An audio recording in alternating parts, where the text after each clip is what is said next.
episode of Quarantined Coaches. This time we are at Army West Point with Coach Logan Parker. How are you, sir?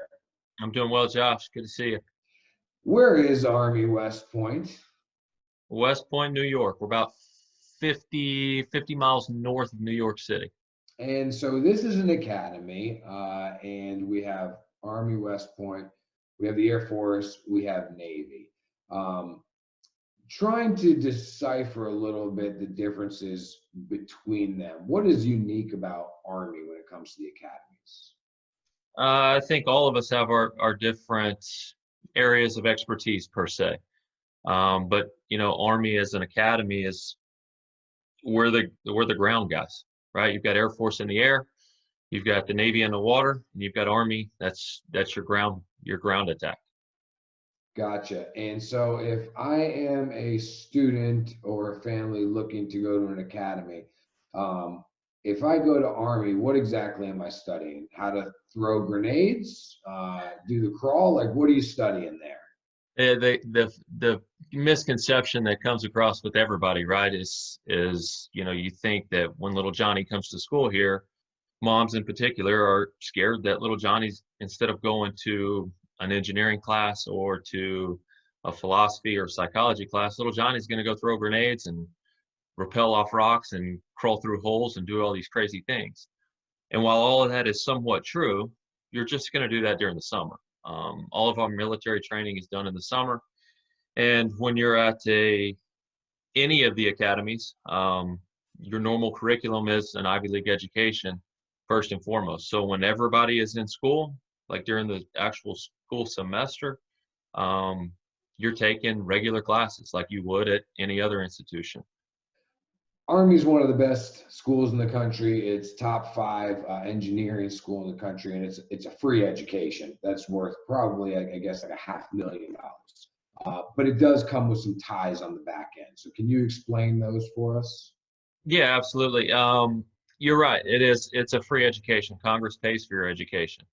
With that being said, your obligation to them to pay them back is 5 years of what most people would call service time. Like, okay, now I get to go serve. I don't look at it as service time. I almost look at it as a guaranteed job. So when you graduate from, Yale or Harvard or anything like that, you're going to go look for a job. That's the nature of the beast when you walk across the stage. Here, when you graduate, you're guaranteed a job.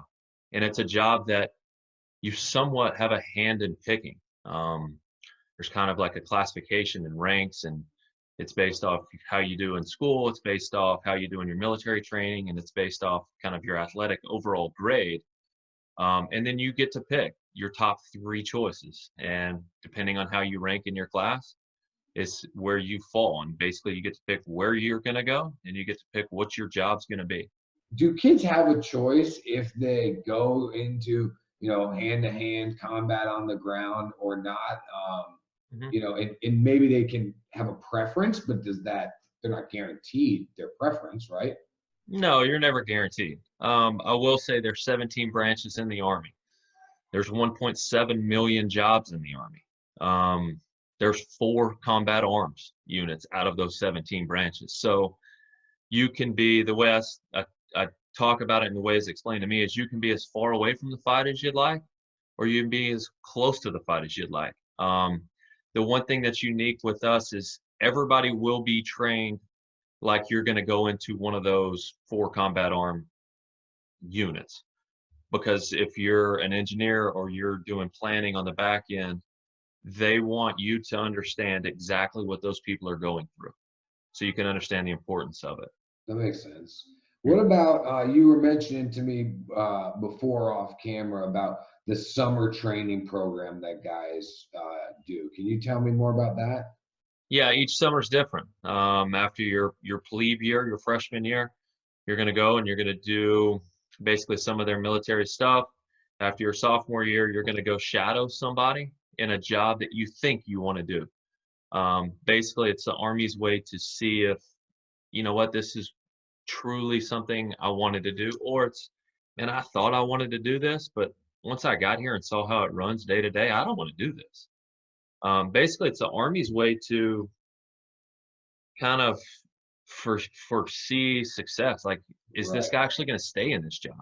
Right. Because So what's does happening, that what they don't want is the 5 years of your service or your job, and then you get out. It happens. You do have that option, but they're right. trying to get people in a better fit, right? Us as coaches, like we just want to coach, right? We enjoy doing that. It's a good fit for us, so we can see that as a future.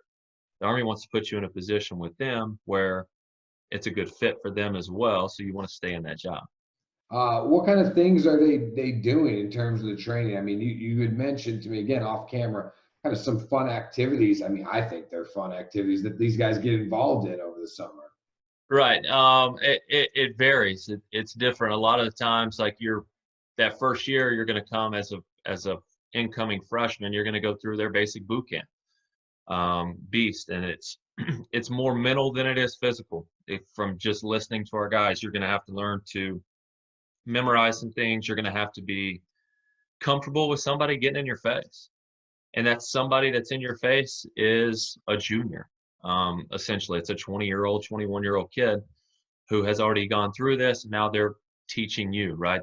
That's part of this leadership opportunity. It's part of what separates West Point from anywhere else, really, is that leadership piece. And they are going to get a chance though to throw some grenades and rappel down some mountains, right? Right. That's the part that all of our guys like. And you go through, and look at some pictures and things like that. And they're decked out, right? Their guns hanging, they've got weapons, and they've got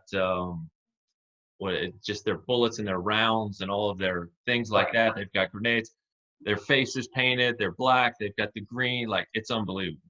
You guys ever do that for a game? Put your face Oh, like that? I mean, no, but 'cause it's one funny. time, Like when our guys put on eye black, it's a little easier for those guys yeah, I would than think it would others. be more creative as well. Let's get to some of the on the field stuff. You are, among other things, you are the recruiting coordinator, although it's a shared. I know we title somebody the recruiting coordinator, but all of you guys are always out there recruiting in some facet or another. I've learned that recruiting coordinators have just a different style about them, right? A different way of going about the business. So who did you learn from, or where did you, kind of what's your style and how'd you come up with Just basically, I learned from watching others. It was something that I was told, kind of figure it out. I'm not going to teach you how I do it. My first boss ever was a blessing and a curse in that form. Like I at the first moment I thought, man, like how's this guy not going to help me? He's telling me to figure it out, and it actually helped me grow. It helped me learn to do it my own way. So I got a chance to watch others around me. I got a chance to see kind of how not to do it, see how I wanted to do it. And it's been good for me just to basically know that I'm just developing relationships.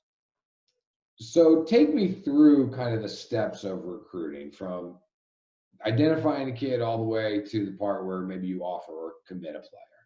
Yeah, perfect.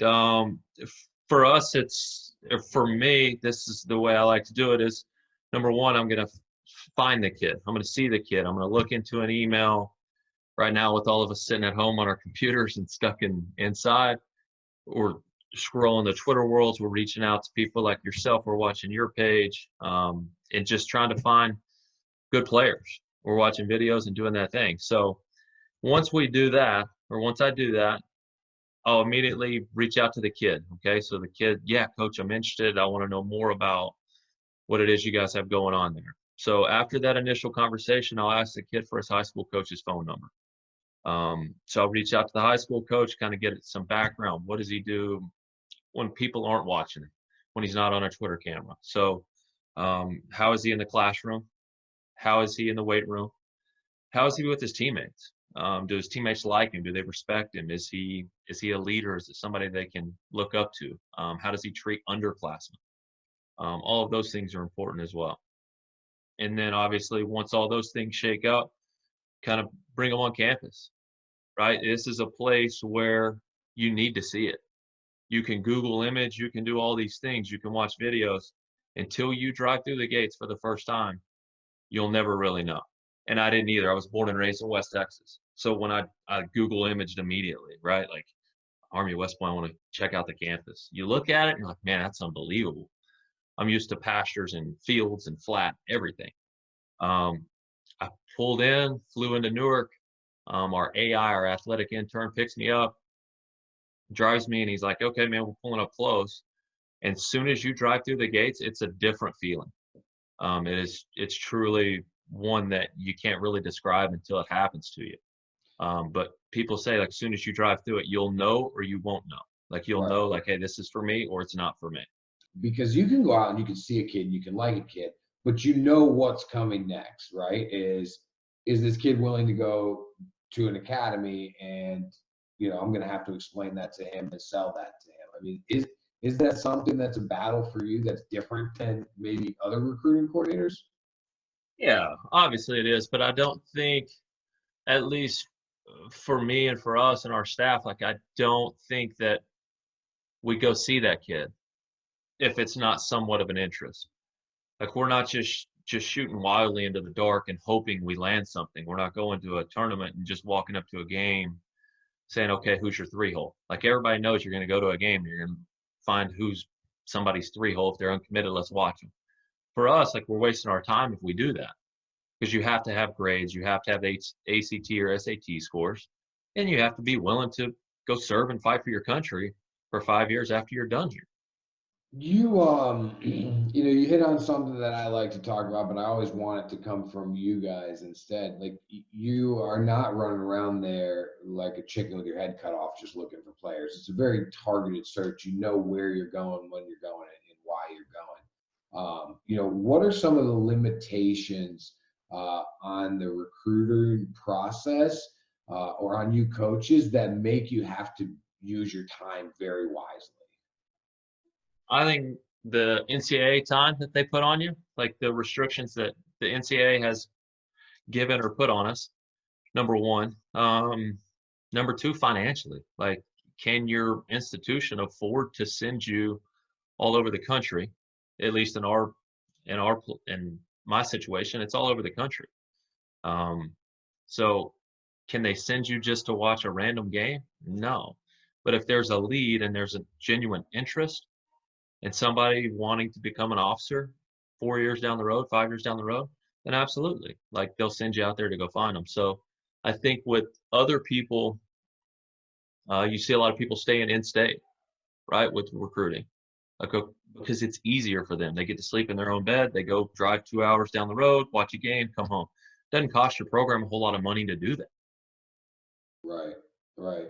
You also don't have a million coaches to just go scatter the universe, right? No, when I they thought, tell you it's got to be a paid coach that goes like that, it makes it tough. well, yeah, that narrows it down then, right? Sure. So, okay, then you talk about you contact the high school coach. I didn't hear you mention contact the travel coach at all. Why not? Oh, I will. Don't get me wrong. There's great relationships that I've built with travel coaches throughout the years. Some I trust, some you realize, like, you can't trust. You can walk up to a dugout and meet a guy for the first time, and he's going to tell you, "Oh, this kid's unbelievable." And then you call the high school coach on the back end, and the high school coach goes, "That guy's a piece of work, man. Like, you don't want that guy in your program. Right. He's a great player. Don't get me wrong." And very rarely does that happen. Like, I don't want to say that it happens all the time, but it does happen from time to time where you can look at the roster and the test scores line up and the GPA lines up, but ultimately the high school coach doesn't give a good report on the kid, and that's the last thing I want. That guy knows him better than the summer coach. That guy sees him day in, day out when people aren't around, like when college coaches aren't there to see him.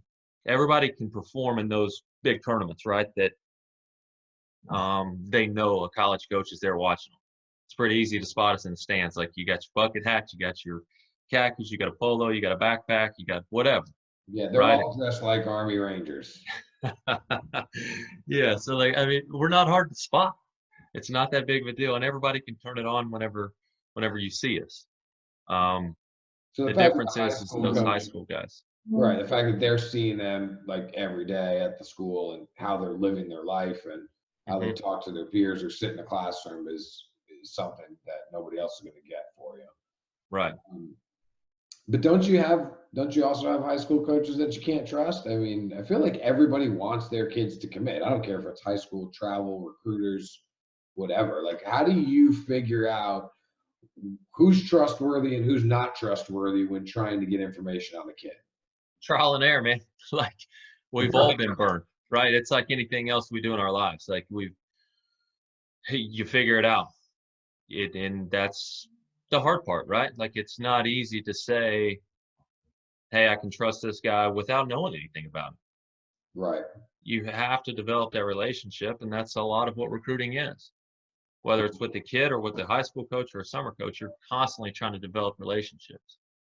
You talked to me before about coaching the kid and not the player, and how that's more your style. How do you coach a kid as opposed to the player?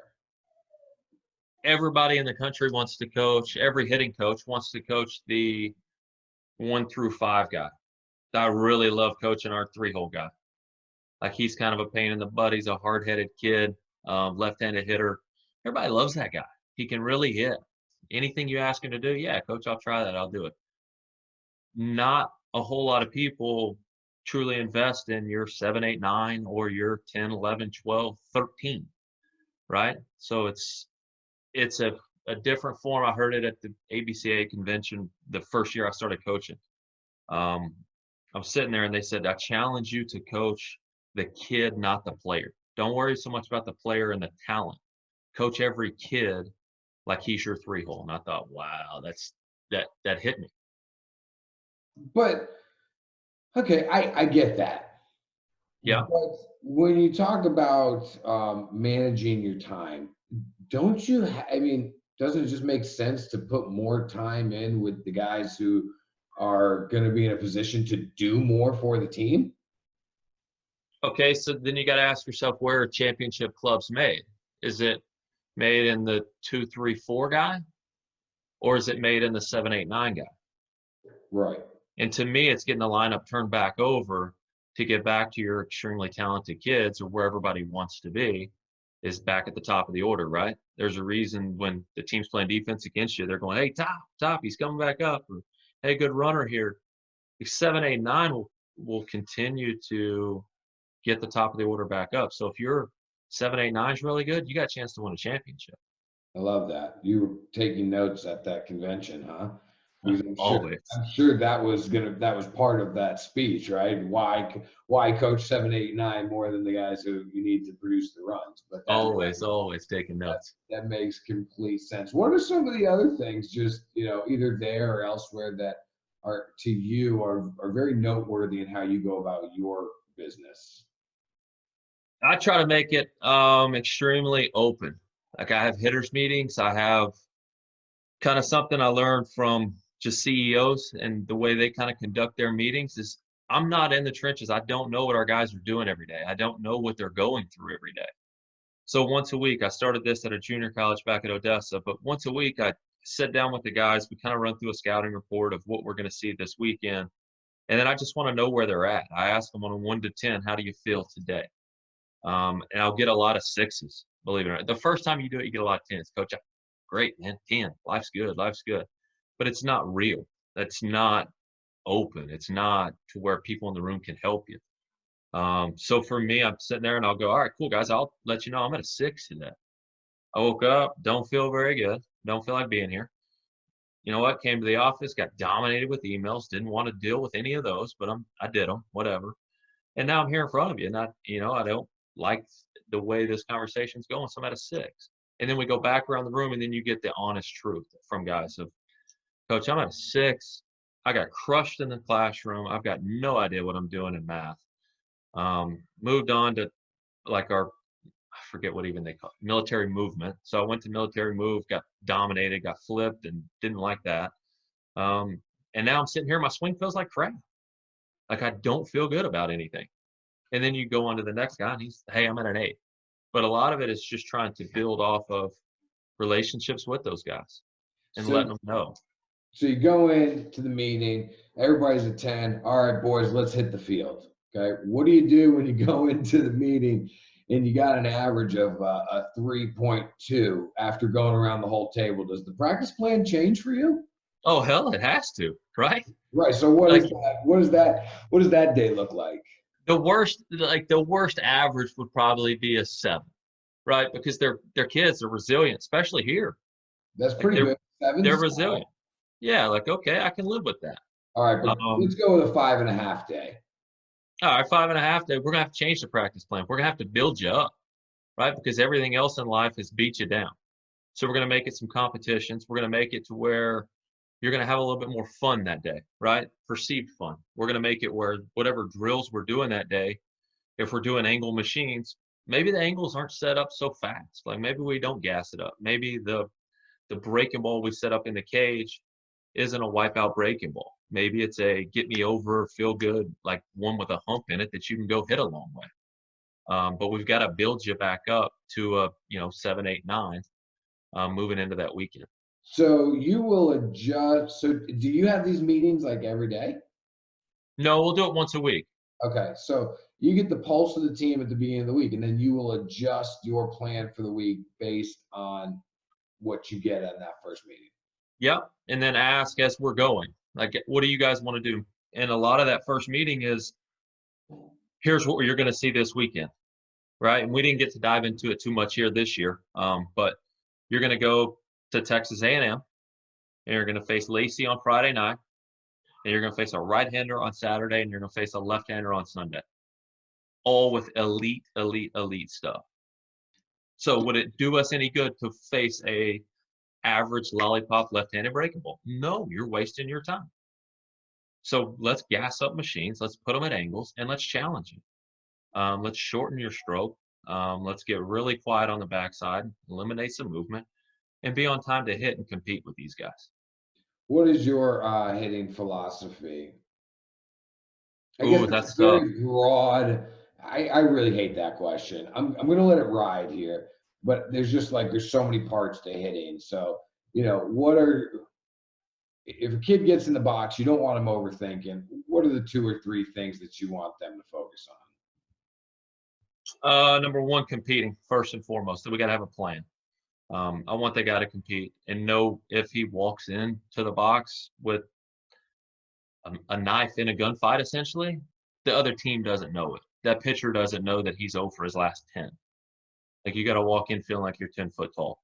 Um, and then other than that, um, above and inside it, and it's not for me. It's not new age, right? For me, it's more old school. It's not a whole lot of hit the ball in the air because in the college baseball game, if you hit the ball on the ground with 2 strikes and you put the ball in play, you can give yourself a chance to win. Do I like doubles? Do I like homers? Absolutely. A lot of the doubles and homers come from mistakes, right? The pitcher made a mistake. You were on time. You put a good swing on it, and all of a sudden you have success. You growing up, who was your favorite hitter? Ken Griffey Jr. Why? Are you kidding me? I was left-handed. He was left-handed.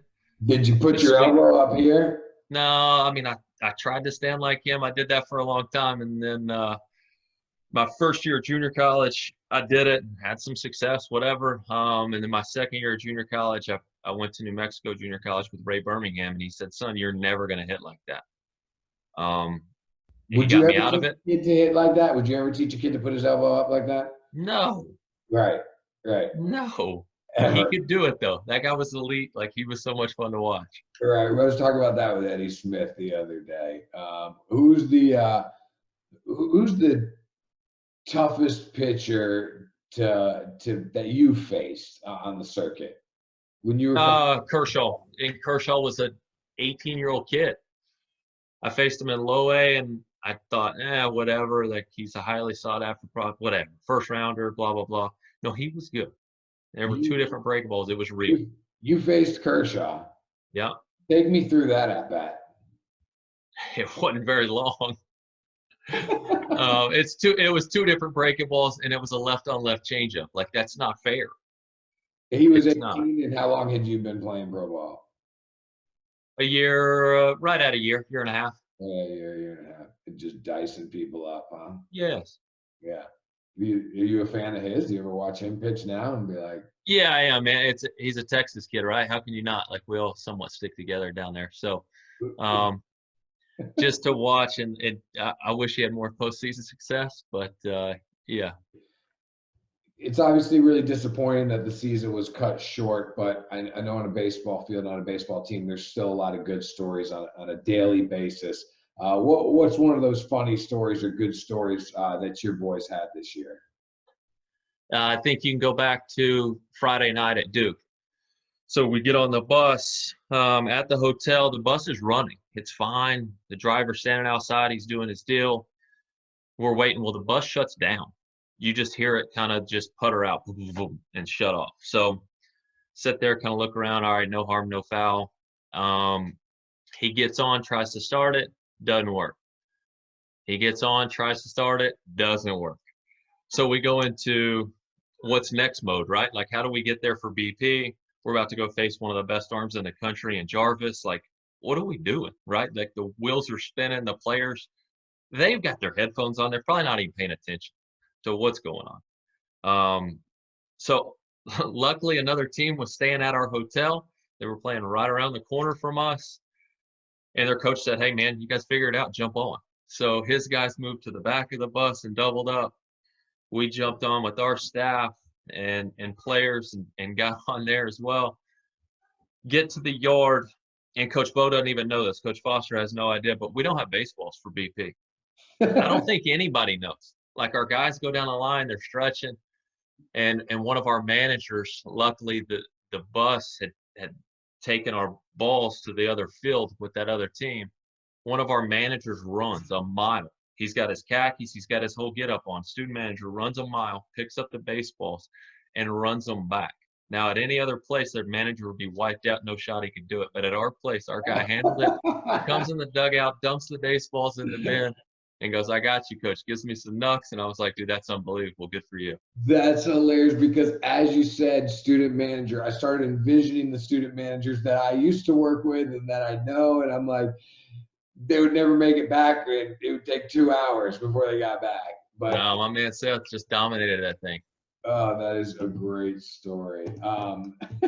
Saved the day, MVP right there. Well, Coach Parker, I appreciate you coming on here, talking a little Army, talking a little baseball, and having some fun, man. I hope you and your family stay safe up there. Absolutely, man. Thanks for doing this for all of us, really, for myself and all the other coaches out there. Thanks for doing this for all of us. Appreciate what you do.